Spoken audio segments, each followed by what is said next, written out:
Meus caros irmãos e irmãs aqui no santuário, você que celebra conosco aí na sua casa, você que vai ouvir esta pregação depois que ela foi aqui realizada.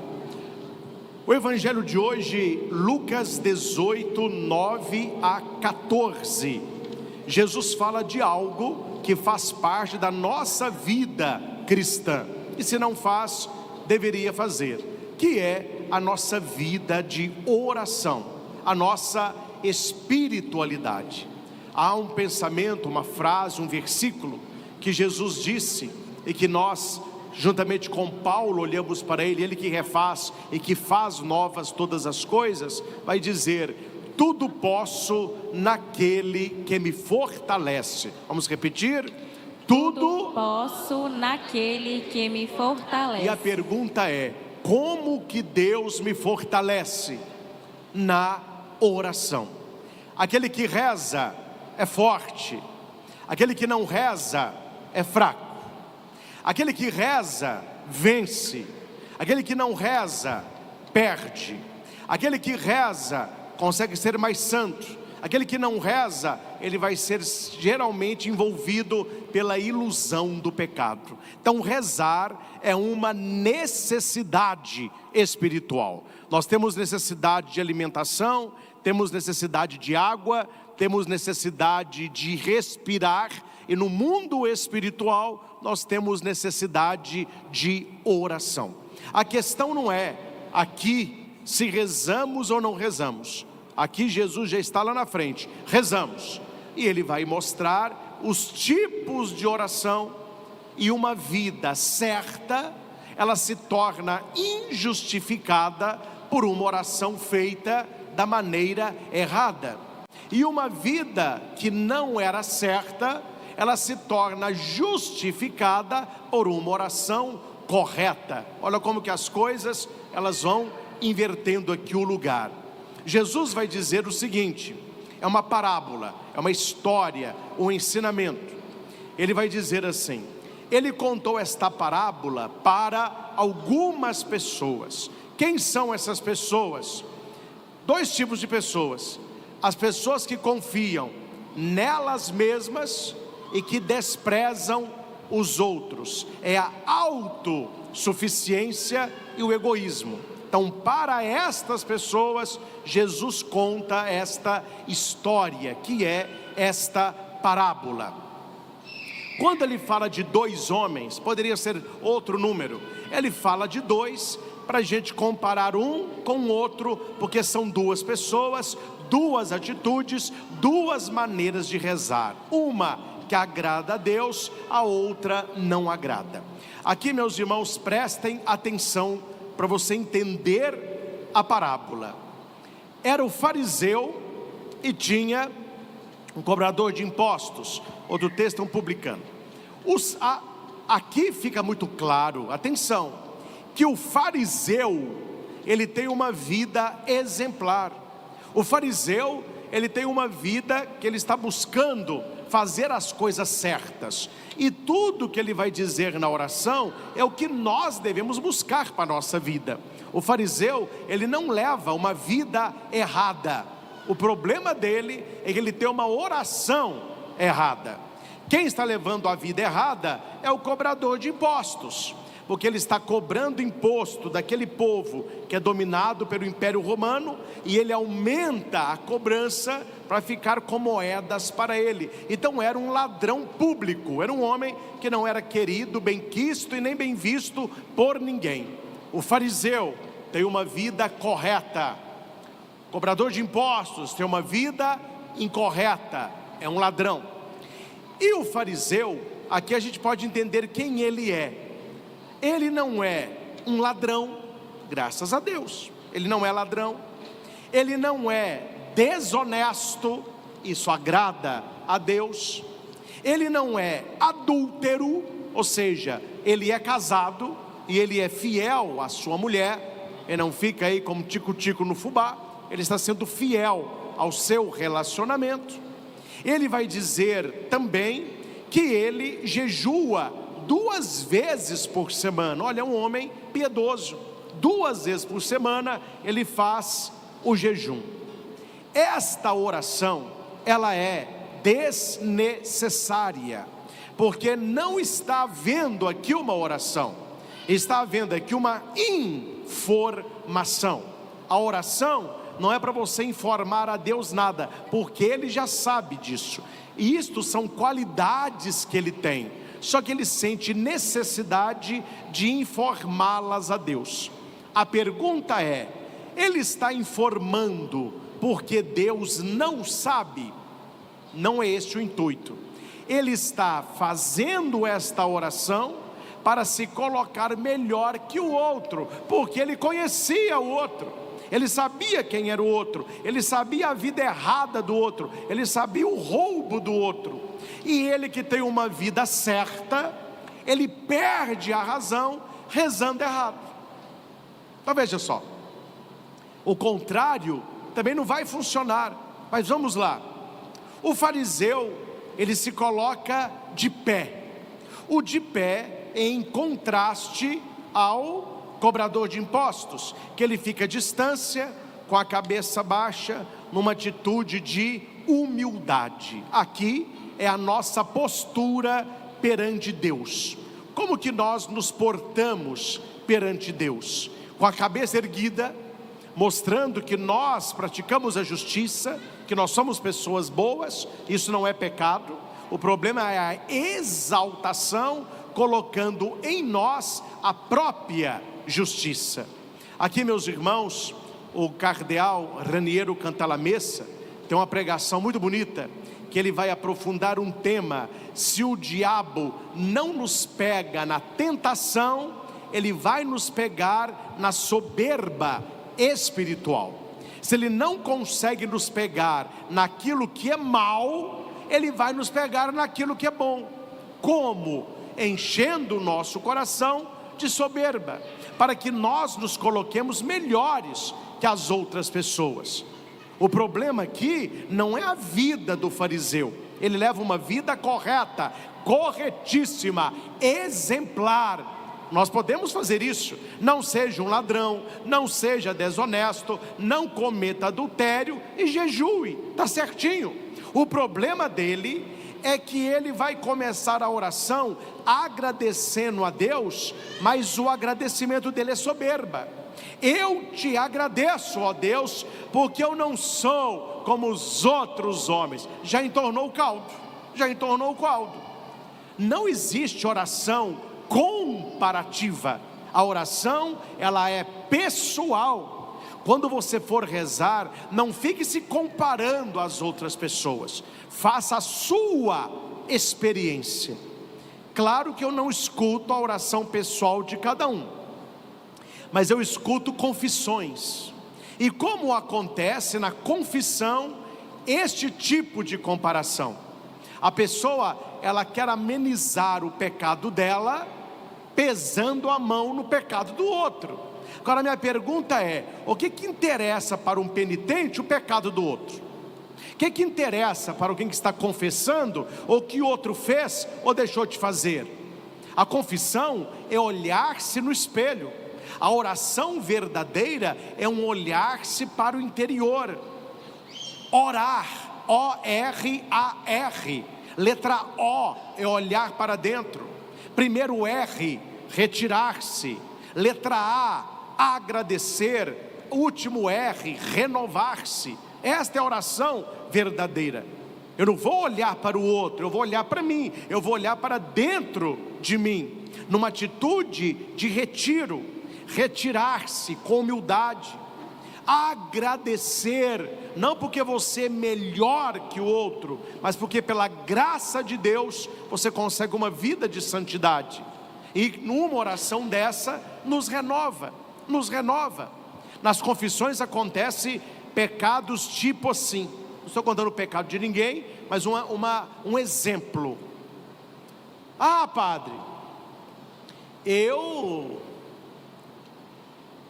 estou bebendo, estou entrando no vício do álcool, mas antes disso, né? Porque meu marido, além de beber, ele fuma. Minha pergunta é: o que me interessa o pecado do marido dela? O que ela está desenterrando o pecado de marido? Porque o marido bebe e fuma, ela só bebe. Então ela ameniza a vida dela se comparando ao outro. Meus irmãos, e se nós não prestarmos atenção, oração e vigilância, a gente começa a fazer isso inconscientemente na vida espiritual. Você começa a olhar para a sua vida, olhar para a vida do outro, e você se sente melhor do que o outro, que você não faz o que o outro faz. A questão é, o que a vida do outro influi na sua oração. Aqui não é comparação. A oração verdadeira, ela está na autocomparação. Eu não vou me comparar ao outro, eu vou me comparar a eu mesmo. Uma confissão que você faz, qual é o parâmetro de melhora ou não? A sua confissão anterior, não é a vida do outro. É você olhar, o que eu melhorei da última confissão até essa? A sua vida de oração, como que eu vejo que eu estou orando melhor? Comparando você a uma semana, a um mês, a um ano atrás, e a sua vida de oração de hoje. Então, oração, ela não é baseada na comparação. Quando ele se compara, ele está fazendo uma oração que não é justificada, que não é aceita. Então não compare a sua fé com a fé dos outros. Não compare a sua espiritualidade com a espiritualidade do outro. Nem tampouco o seu pecado com o pecado do outro. Esse é o primeiro erro do fariseu. E segundo, ele está na sua oração, na sua informação, mostrando a Deus não aquilo que ele é, mas aquilo que ele faz. Oração não é assim.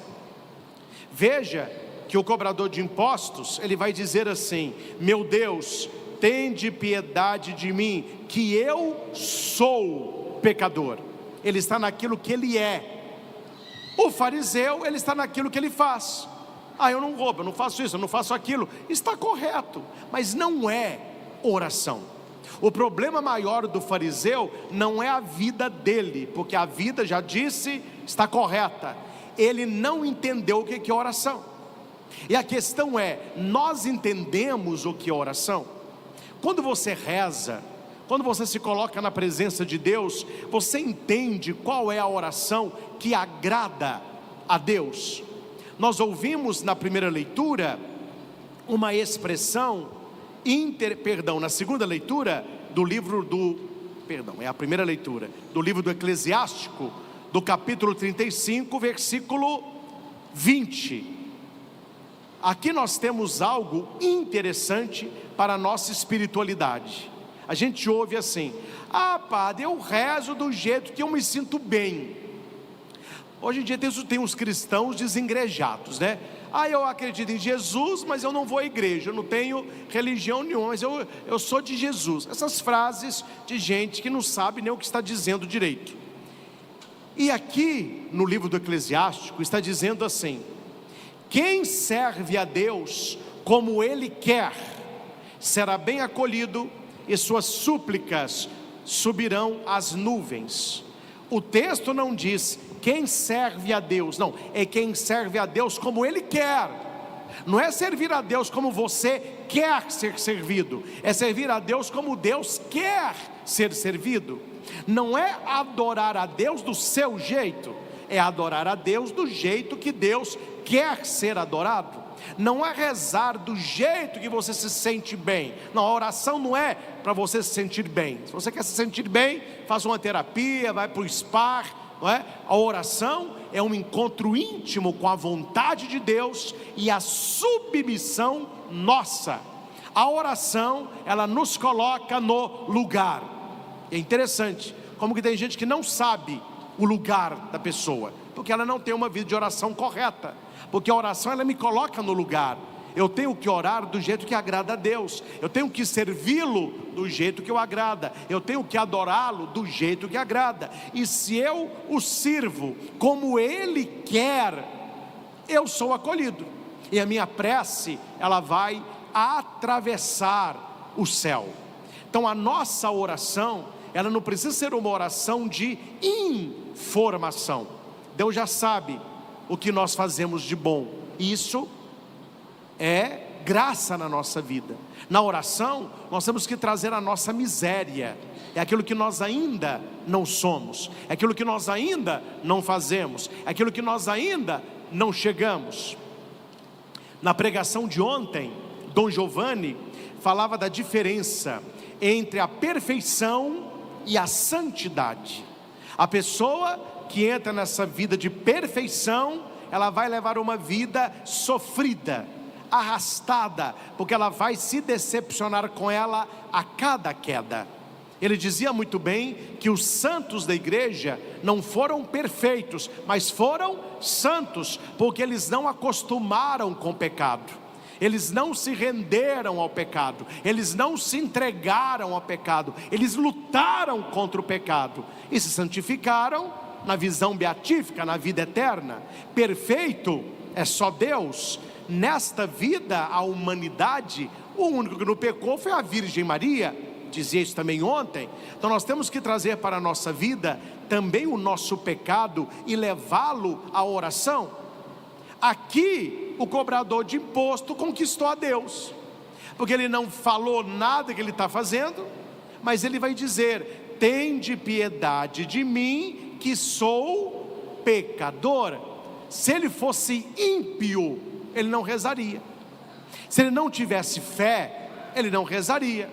Se ele não quisesse melhorar de vida, ele não rezaria. Se ele está ali rezando, é porque ele nota a miséria dele, mas a misericórdia de Deus. Ele vai pedir: oh meu Deus, tem piedade, porque eu sei quem eu sou um pecador. E Jesus vai dizer: olha, este saiu justificado, o fariseu não. Uma oração soberba, uma oração orgulhosa, uma oração cheia dele mesmo, uma oração em comparação ao outro, para que ele saísse melhor. É por isso que o cardeal Raniero vai dizer isso: cuidado, se Deus não te pega no pecado, Ele pega você na soberba espiritual. E é fácil reconhecê-la.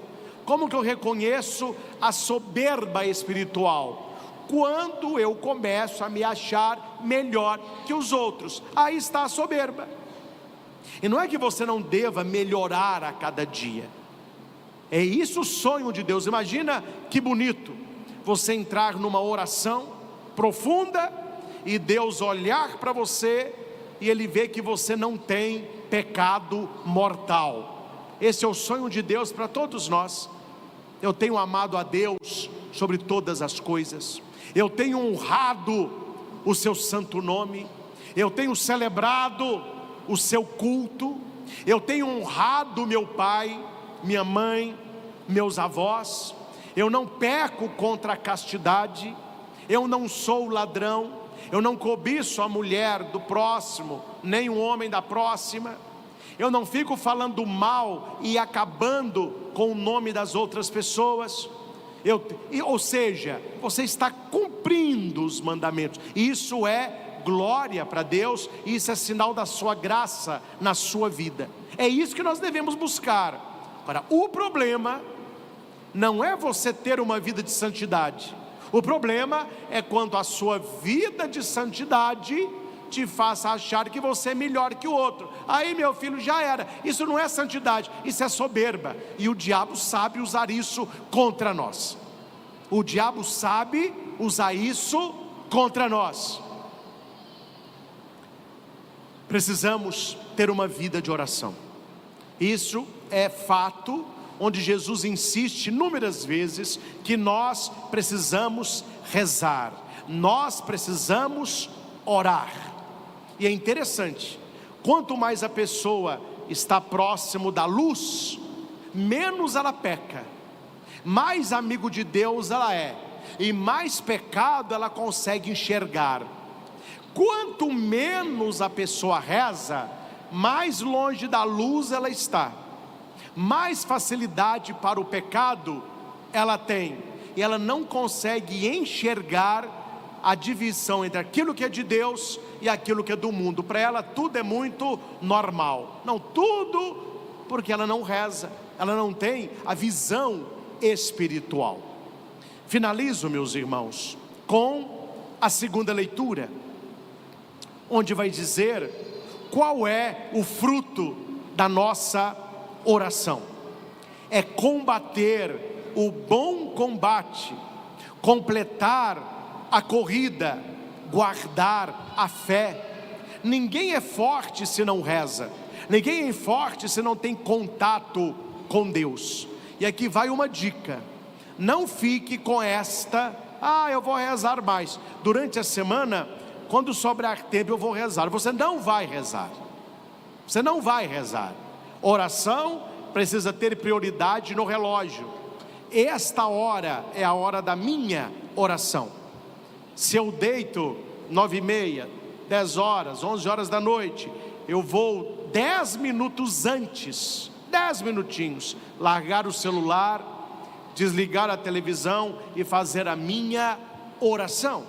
Eu vou acordar, nem que seja 5 minutos mais cedo, para não levantar igual um cavalo da cama. Não faz nem o sinal da cruz, para fazer o sinal da cruz com piedade, oferecer o dia ao Senhor, clamar o Espírito Santo, pedir a proteção do seu anjo da guarda, devagar, um Pai Nosso, uma Ave Maria.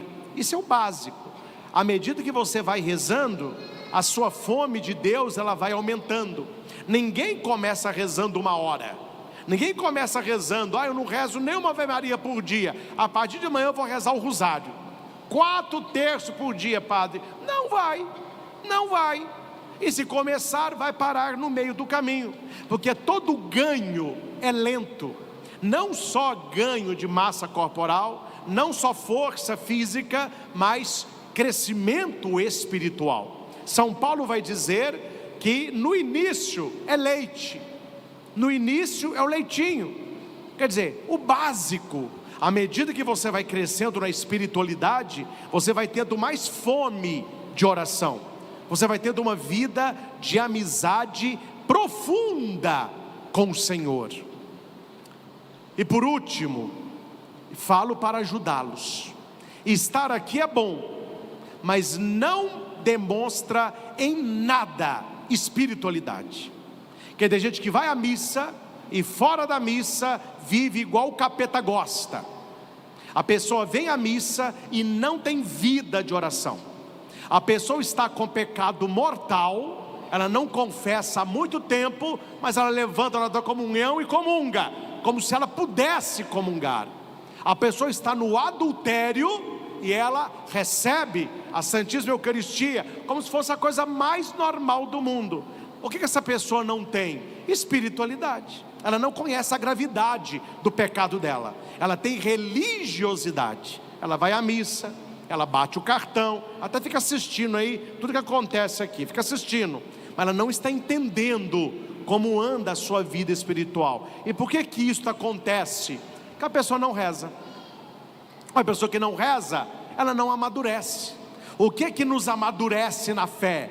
Uma vida de oração, de leitura bíblica, vida de santo, a devoção a Nossa Senhora, a adoração, fazer com seriedade a quaresma da igreja, antes da Páscoa, fazer a quaresma de São Miguel. Quantas pessoas hoje têm uma espiritualidade bem mais refinada, porque acordaram às 4 da manhã, com sono, campegando, mas está ali rezando, está ali buscando.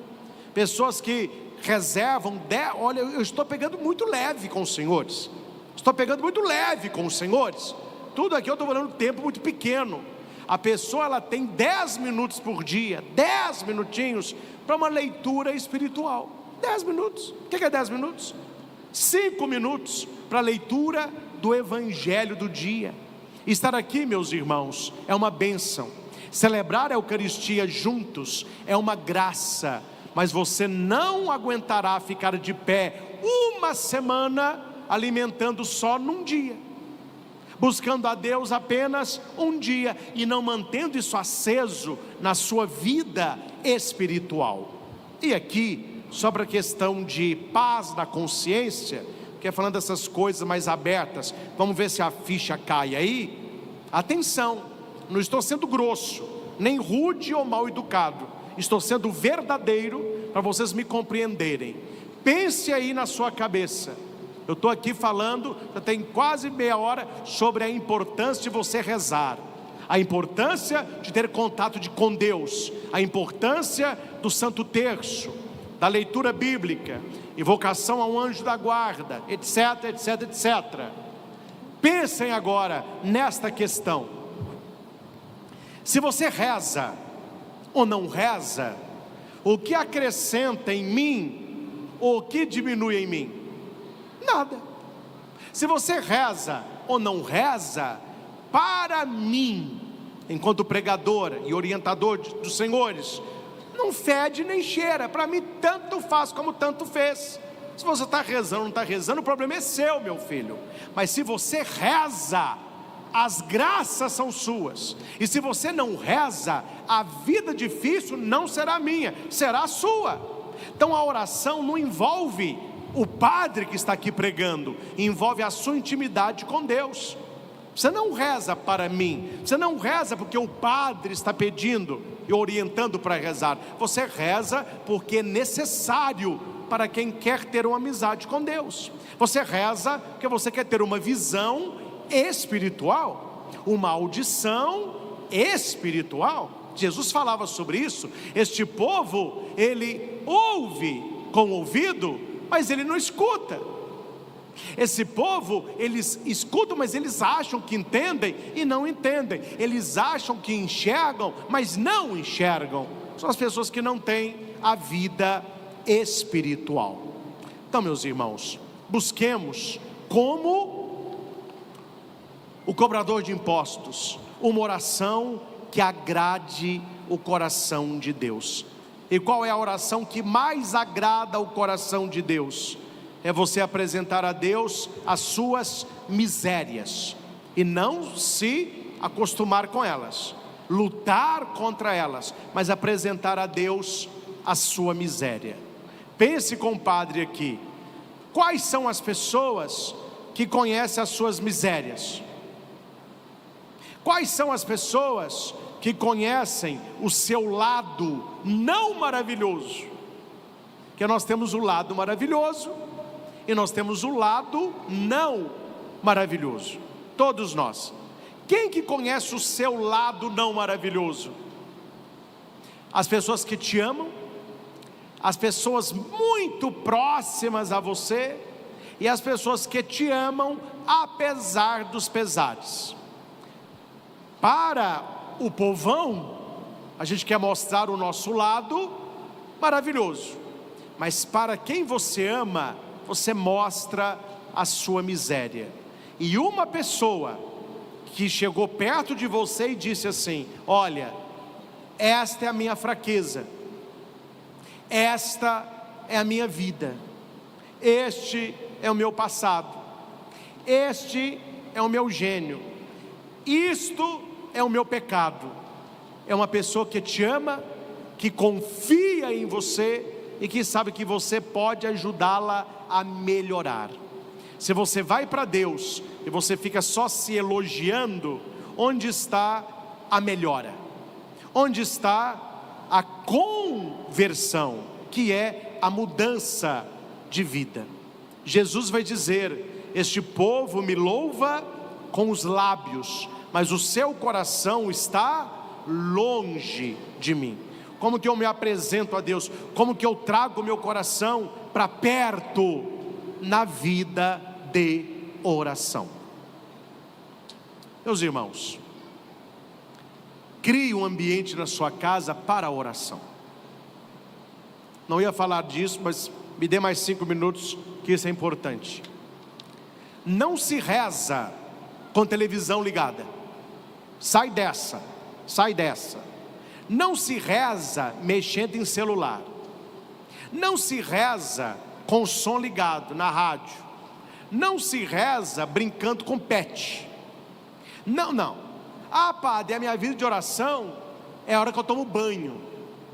É porque a água vai me lavando por fora e eu falei, meu filho, para com isso, para com isso. Nós temos que ter um momento de oração e um momento com Deus, para que Deus veja que aquele momento é momento de oração.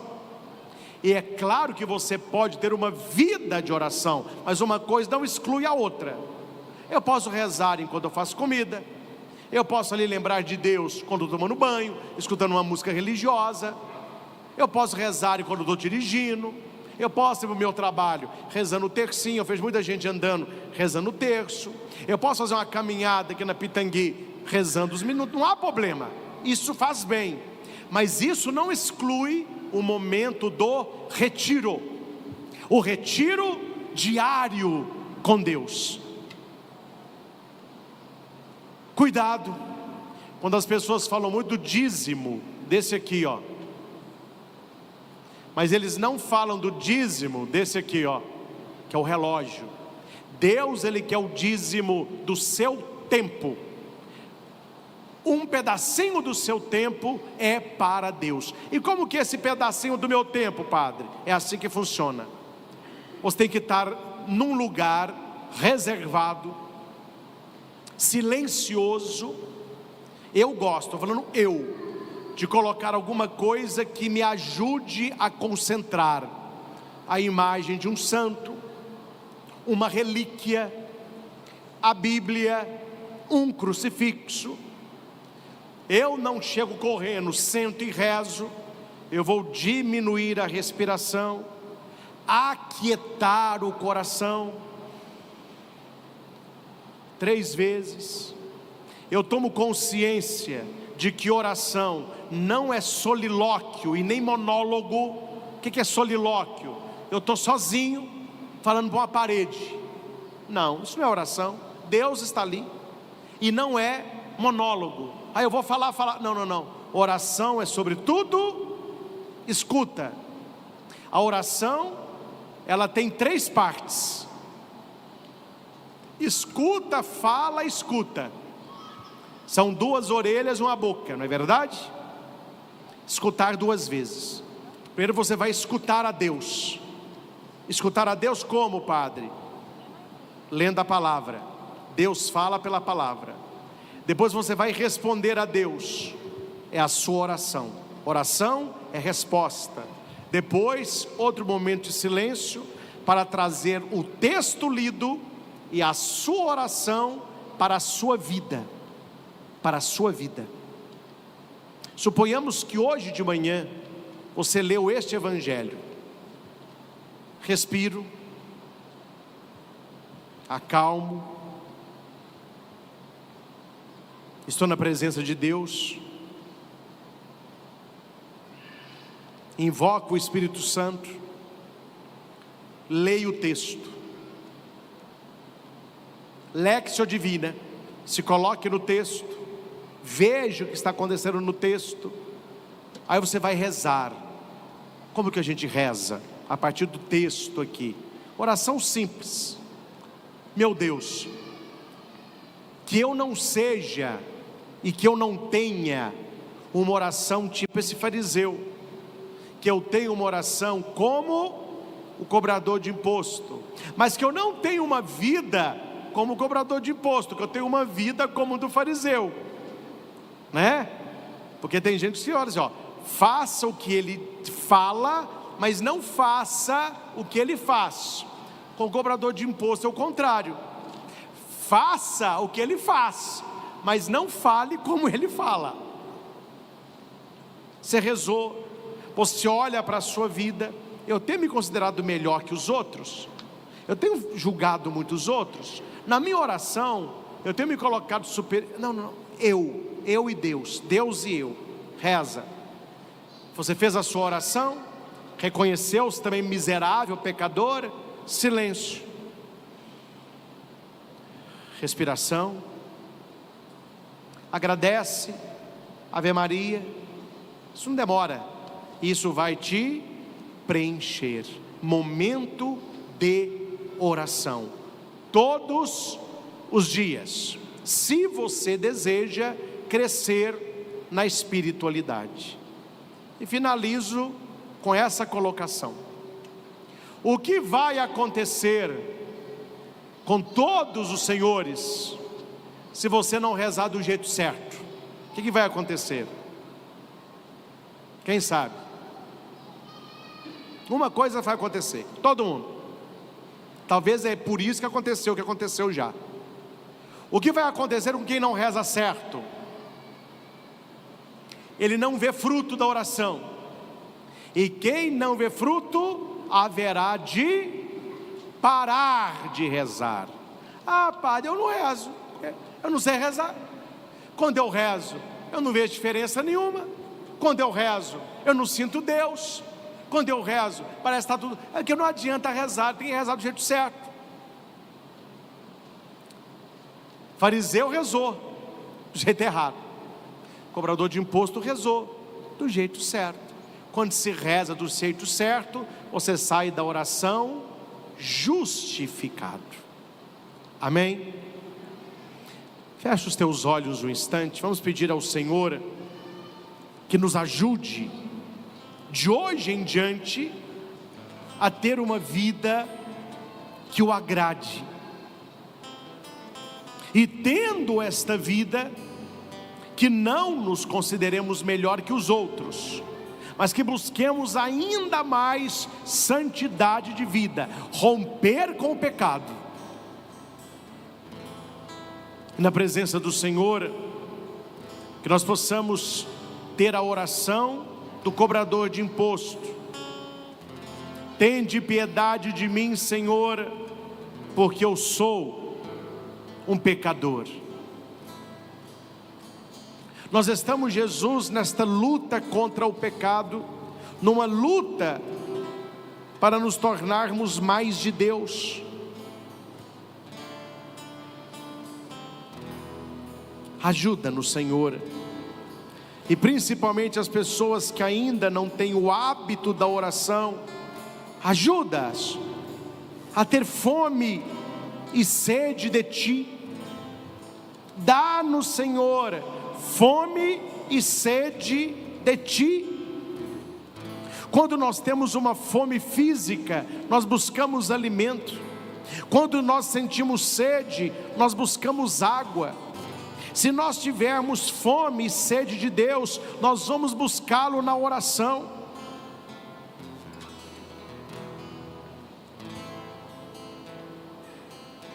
Ajuda-nos a Te servir como Tu queres ser servido, para que sejamos acolhidos e para que a nossa oração ultrapasse as nuvens. Dá-nos a graça, Senhor, de combater o bom combate, de guardar a nossa fé e de buscar sempre mais a profundidade espiritual que nos vem da vida de oração. O primeiro interessado para que não rezemos é o mal, porque o diabo conhece a força da oração. Ele conhece a vida dos santos, porque foram homens e mulheres pecadores, sim, mas de profunda oração, uma luta diária contra o mal. Eles venceram porque eles oraram.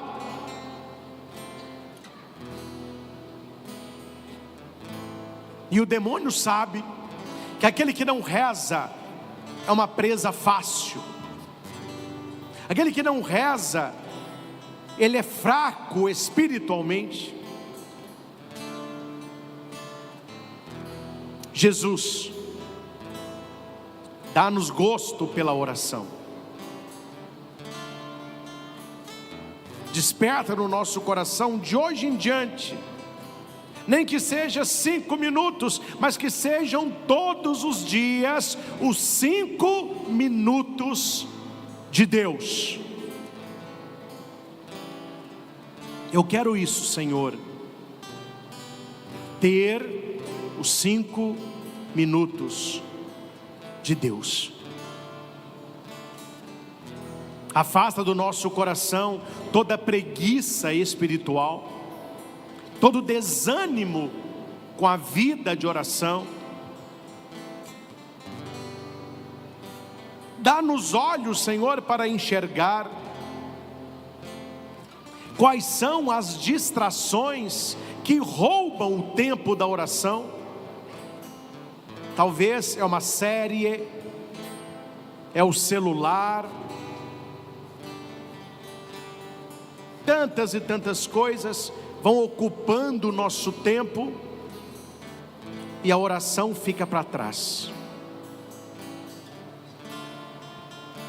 Ajuda-nos, Senhor, em cada oração, a nos compararmos com a gente mesmo, a ter um olhar para dentro. O Senhor sabe as coisas boas que fazemos, as coisas boas que praticamos, glória a Deus por isso. É também pela Tua graça, pela Tua misericórdia, que a nossa oração não seja uma prece de informação, mas de clamor pela Tua misericórdia. Assim como Jesus disse a Santa Faustina: se clamardes pela minha misericórdia, receberás o meu melhor. A paz que o mundo procura está na minha misericórdia. E Jesus vai dizer para Santa Faustina: como os homens têm sido ingratos com a minha misericórdia. Devemos apresentar a nossa miséria ao Senhor e receber dele misericórdia, amor e cura. Obrigado, Senhor Jesus, porque o Teu Espírito Santo está agindo. Eu tenho certeza que muitas pessoas aqui no santuário e tantas que nos acompanham de casa estão tomando hoje esta decisão: eu preciso rezar mais, eu preciso estar mais na presença de Deus, eu preciso buscar a Deus. Se eu tenho caído, se eu tenho pecado, se eu tenho errado, se a minha vida está sofrida, é falta de oração. Uma oração que atravesse as nuvens, uma oração que agrade a Deus.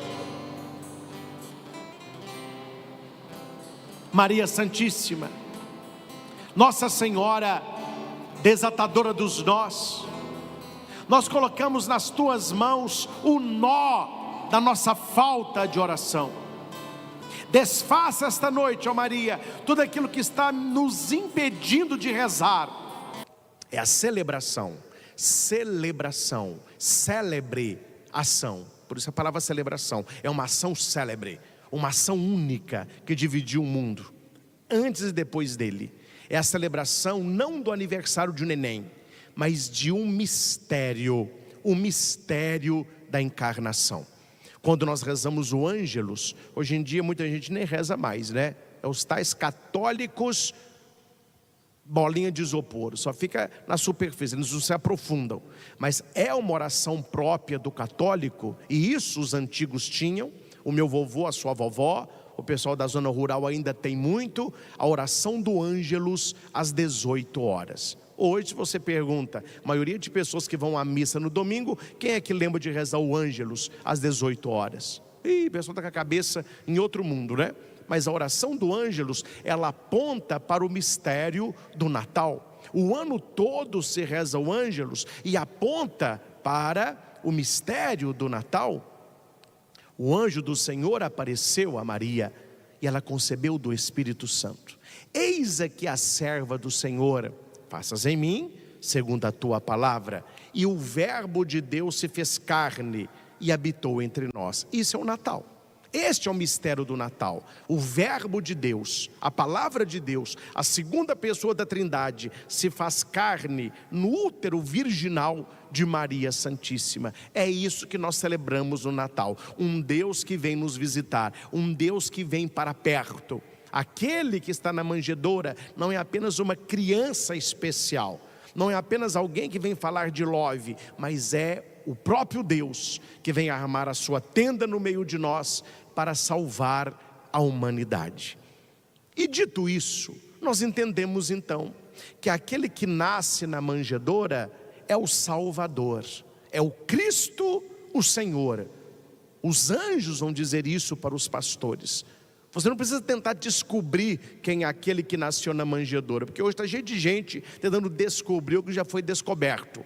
Os anjos já disseram quem é a criança.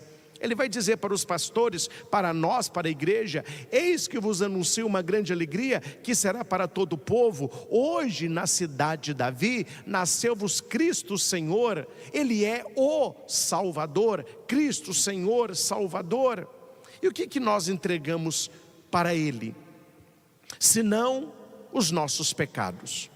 Tudo aquilo que nós temos, recebemos dele, menos o pecado. Então o que nós somos chamados a entregar para Ele? Aquilo que não é bom, aquilo que nós precisamos abrir mão para sermos pessoas melhores.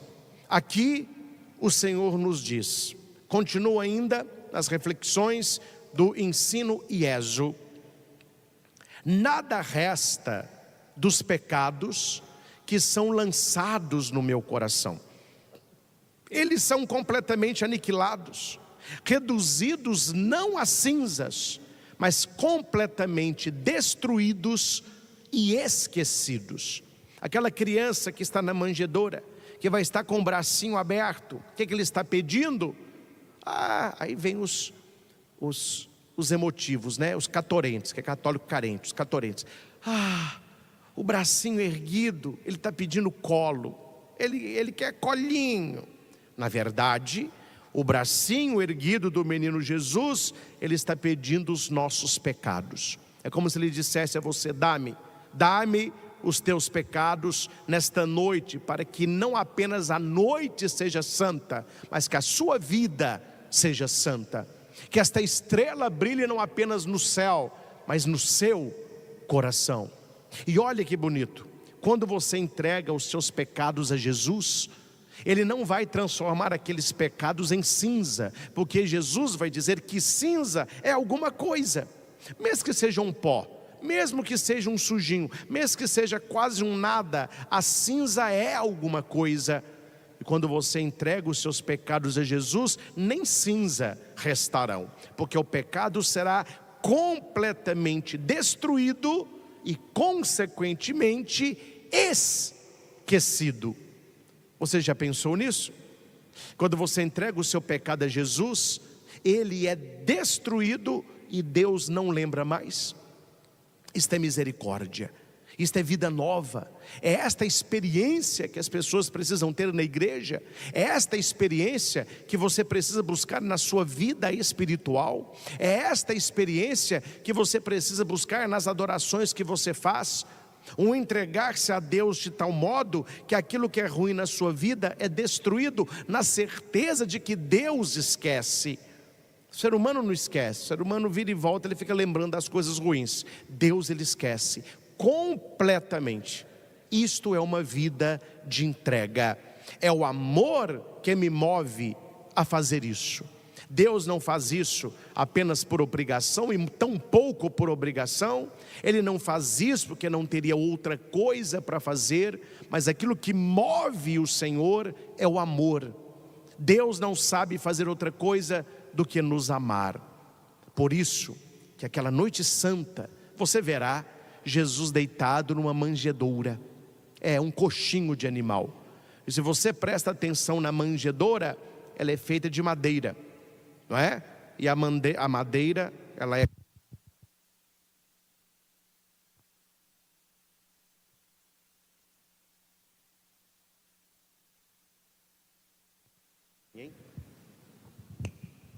Vamos lá. O diabo não para, né? Vamos voltar ao raciocínio aqui. Tem que trocar essa bateria, não durou nada, né? Voltemos aqui para o corte. É o amor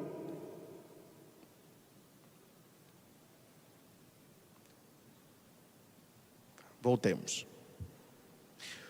O que leva a Jesus a agir desta maneira é o amor que Ele tem por cada um de nós. E este amor é manifesto no presépio. Na noite santa, você verá o neném deitado na manjedoura. E o que é a manjedoura? Ela é feita de madeira.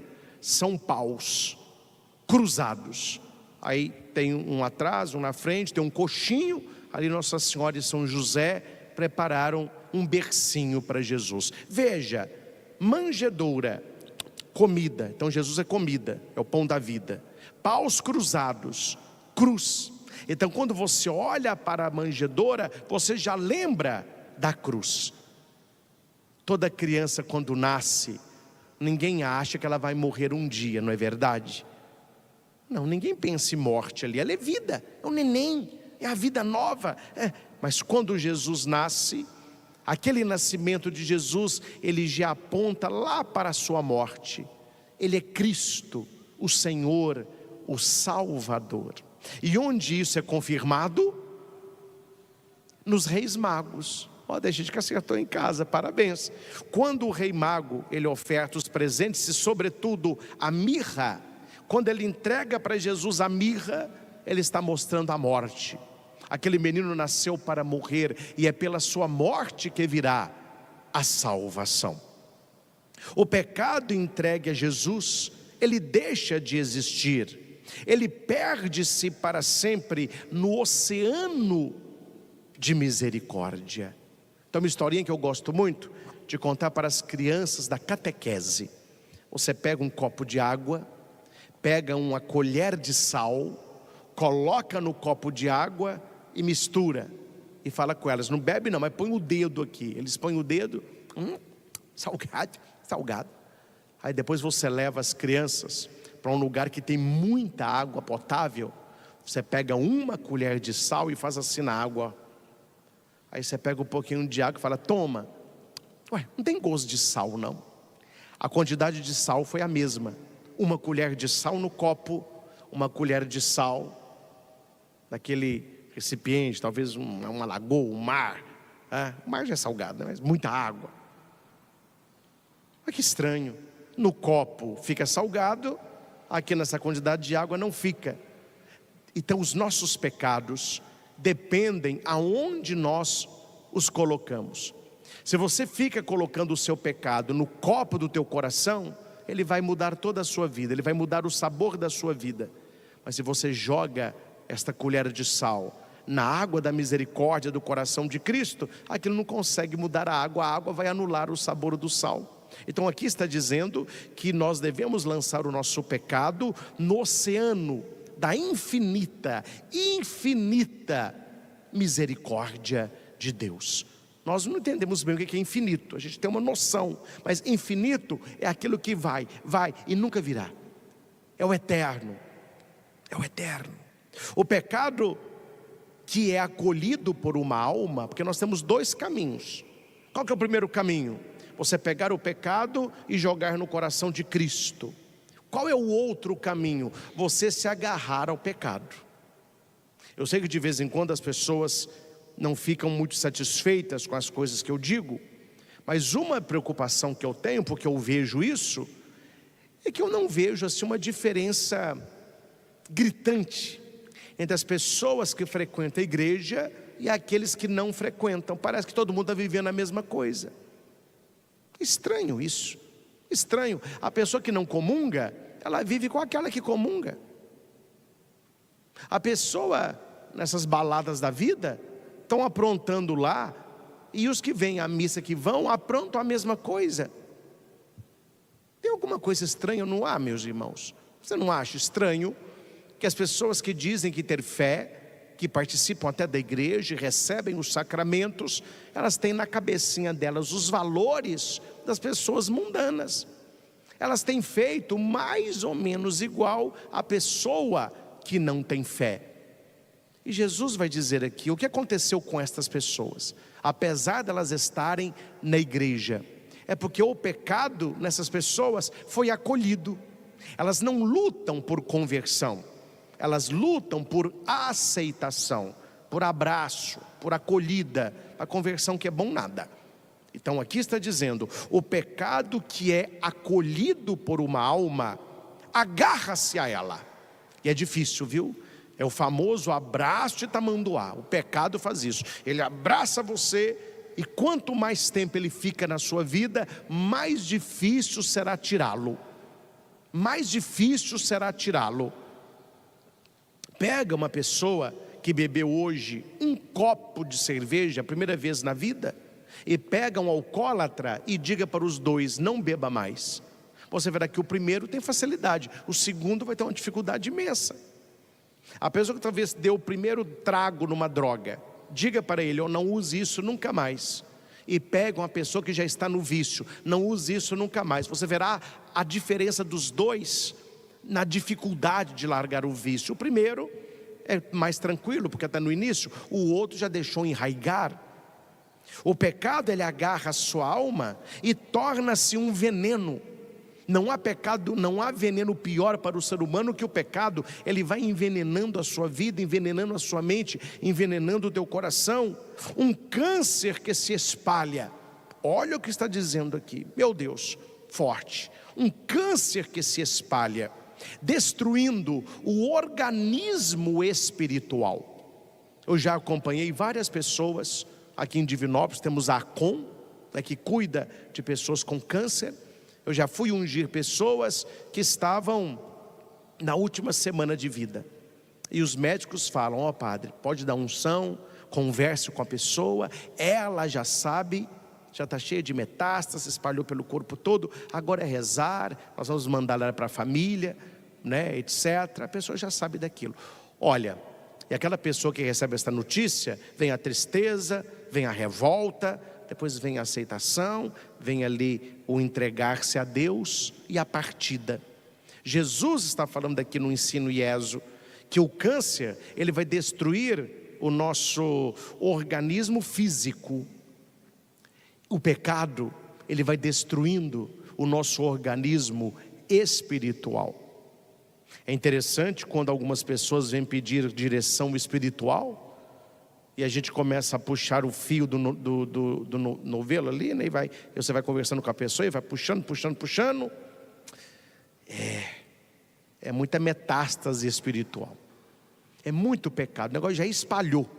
Aí o negócio não está bom em casa, não está bom no trabalho, aí não está bom com ela mesma, ela não tem vida espiritual, é uma confusão.